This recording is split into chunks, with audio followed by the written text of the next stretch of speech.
एक तो इस रात से डरना नहीं है, एक तो इस रात से डरना नहीं है, फिर किसी भी बात से डरना नहीं है।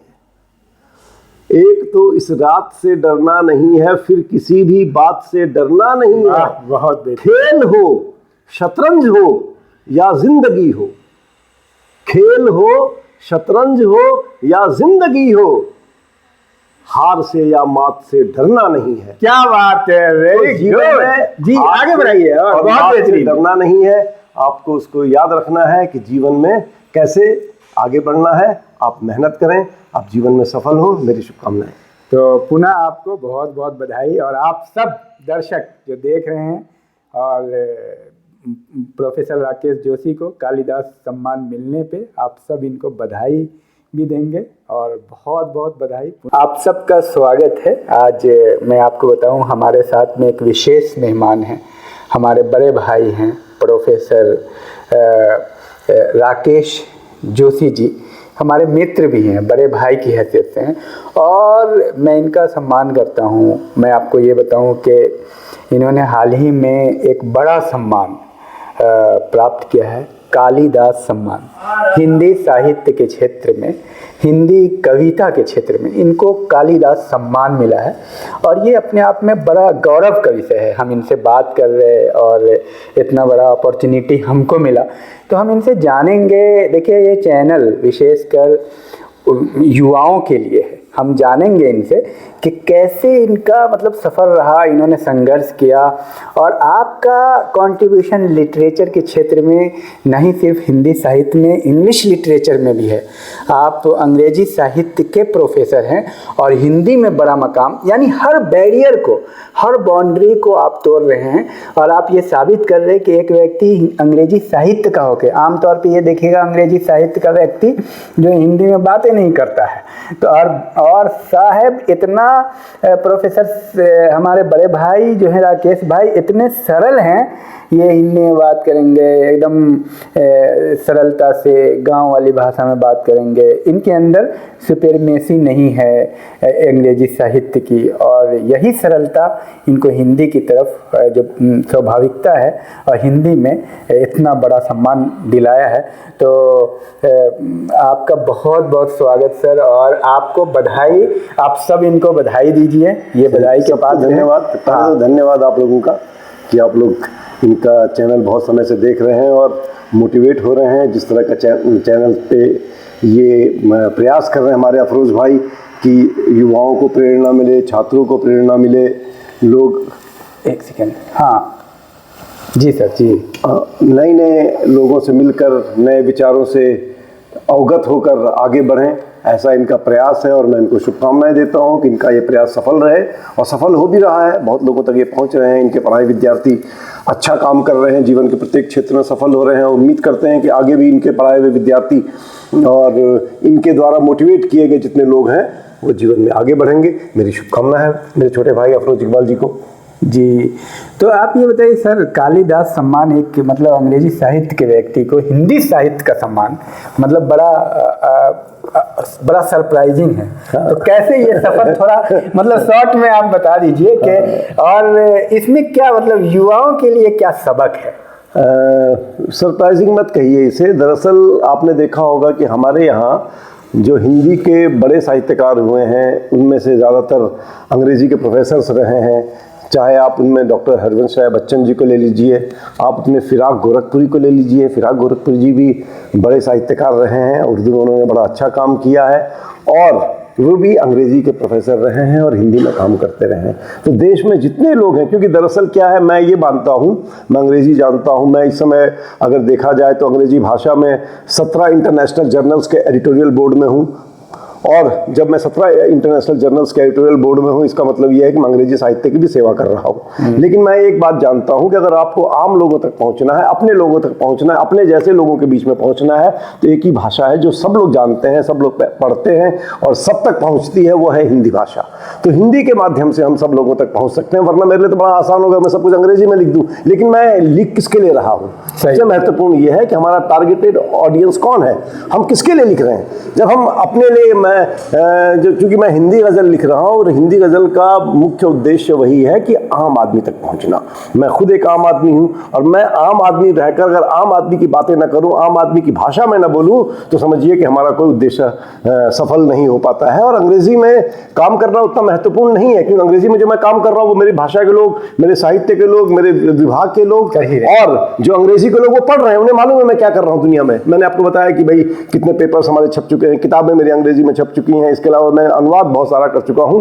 तो ये सब कुछ मेरा अंग्रेजी साहित्य का काम है, वो एकेडमिक कार्य है।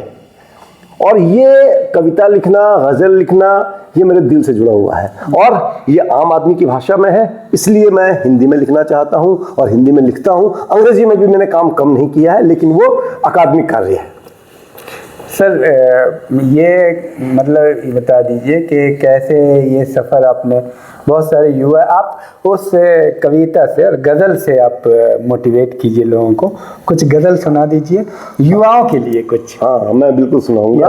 दरअसल मैं हाई स्कूल में था 1986 में, 86 में मैंने हाई स्कूल किया। तो हमारे एक गुरुदेव थे, हिंदी पढ़ाते थे, श्री बैजनाथ सुनहरे जी, आज भी वो हैं। और उन्होंने एक बार हमें बताया कि बच्चों सबको कविताएं लिखनी चाहिए। सब उन्होंने उदाहरण बताया कि ऐसा करें, कुछ जस्ता बस्ता दस्ता गुलदस्ता ऐसा लिखो, इसके बाद कोशिश करो कि ऐसी कोई राइमिंग आप कर सकें, ऐसा कोई आप तुक मिलाएं और लिखें।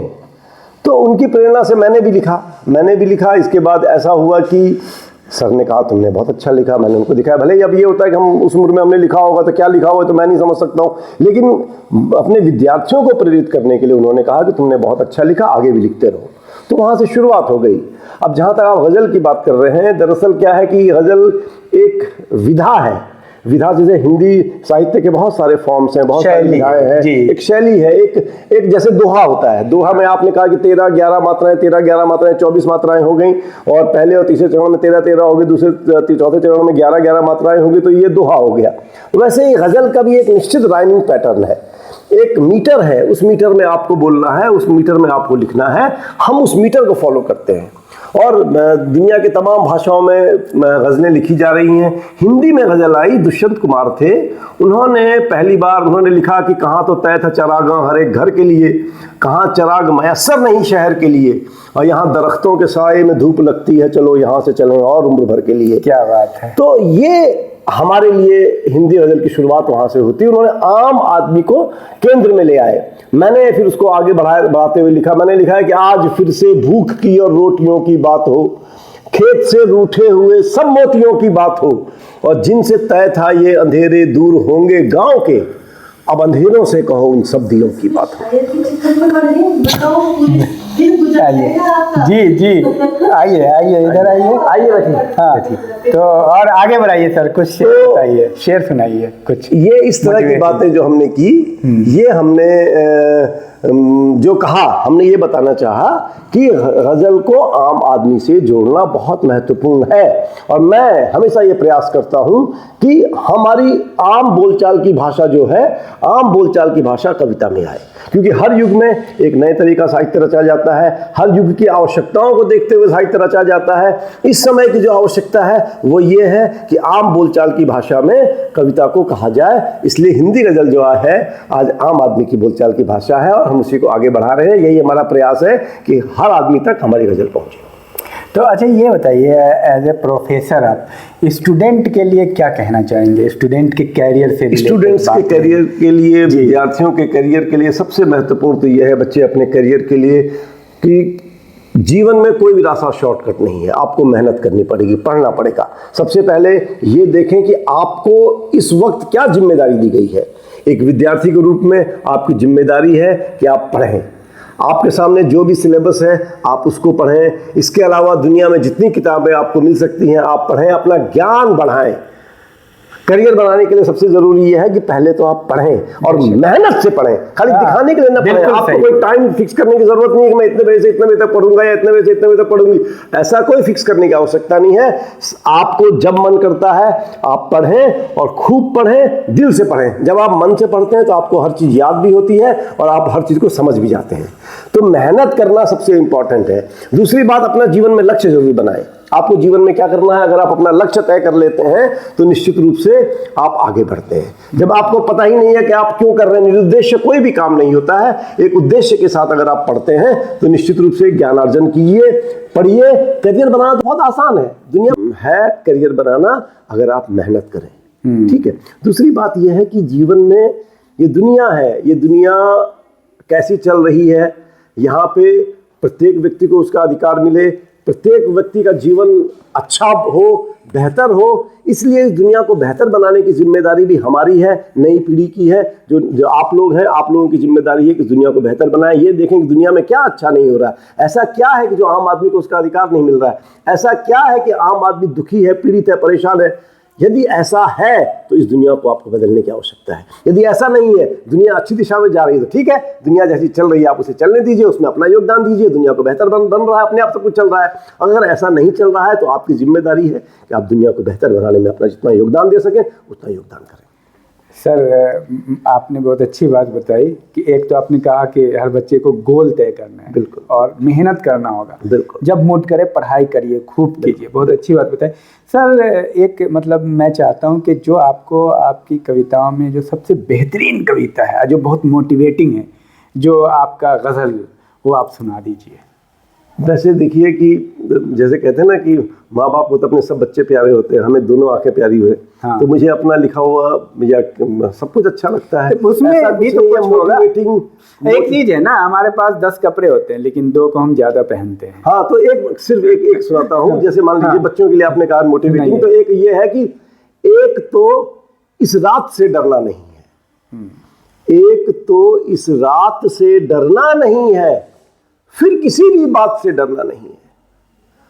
एक तो इस रात से डरना नहीं है, फिर किसी भी बात से डरना नहीं है। बहुत खेल हो, शतरंज हो या जिंदगी हो, खेल हो, शतरंज हो या जिंदगी हो, हार से या मात से डरना नहीं है। क्या बात है, वेरी गुड जी, आगे बढ़ाइए। और बहुत बेहतरीन। डरना नहीं है, आपको उसको याद रखना है कि जीवन में कैसे आगे बढ़ना है। आप मेहनत करें, आप जीवन में सफल हो। मेरी शुभकामनाएं।